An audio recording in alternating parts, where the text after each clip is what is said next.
演出的下半场。我是主持人杨永涵。我是助理指挥张翔。这学期我们很幸运能够和 NSO 前指挥助理蔡明瑞老师一起合作。对，蔡老师呢一直在跟这个国内外的职业乐团合作，而且有接受很多指挥大师的指导。那这次呢，他指导我们很多，传授很多那个指挥的技巧。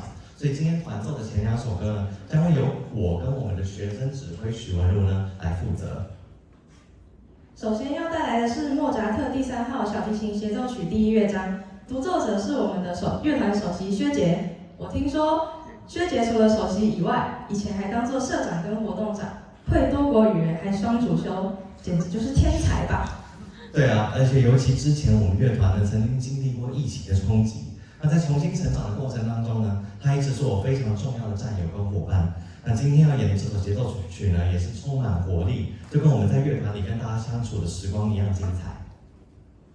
那就让我们以热烈的掌声欢迎小提琴独奏薛杰。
嗯。